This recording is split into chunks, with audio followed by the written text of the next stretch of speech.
ప్రతి వినాయక చవితికి మా అమ్మ చేసే ప్రసాదం ఈ పాల తాలికలు. నాకైతే చాలా చాలా ఇష్టం ఇది. ఈసారి వినాయక చవితికి ఈ ప్రసాదం చేసి చూడండి, చాలా బావుంటుంది. స్క్రీన్ మీద కనిపిస్తున్నవే కావలసిన పదార్థాలు. డీటెయిల్‌గా కామెంట్ సెక్షన్‌లో పిన్డ్ కామెంట్‌లో ఇచ్చుంటాను, చెక్‌ఔట్ చేయండి. తయారీ విధానం అయితే ముందుగా సగ్గుబియ్యం హాఫ్ కప్ వరకు నానబెట్టుకోవాలి. ఒక కప్పు బియ్యం పిండిలో చిటికెడు ఉప్పు, కొంచెం బెల్లం పొడి లేదా ఒక టేబుల్ స్పూన్ చక్కెర వేసుకొని ఒక కప్పు వేడి నీటిని తీసుకొని ముద్దలా కలిపి పెట్టుకోవాలి. సిరప్ కోసం 1 లీటర్ పాలు పోసి వేడయ్యాక సగ్గు బియ్యం వేసి ఉడికించి, అది ఉడికాక బియ్యం పిండి ముద్దను చిన్న చిన్న ఉండల్లాగా చేసుకొని అందులోకి వేసుకోవాలి.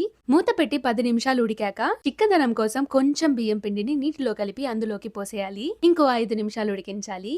ఆ తర్వాత ఒక కప్పు షుగర్ లేదా బెల్లం తీసుకొని ఇలాచి వేసుకొని ఇంకో 2 నిమిషాలు ఉడికించాలి. లాస్ట్ లో నెయ్యిలో వేయించిన జీడిపప్పు, బాదం పప్పు, కిస్మిస్ వేసుకుంటే అంతే, పాల తాలికలు రెడీ అయిపోయినట్టే.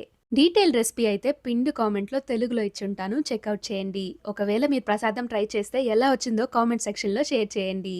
ఈ వీడియోకి ఇంతే. మరో వీడియోతో మీ ముందుకు వస్తాను. అంతవరకు సెలవు. బాయ్.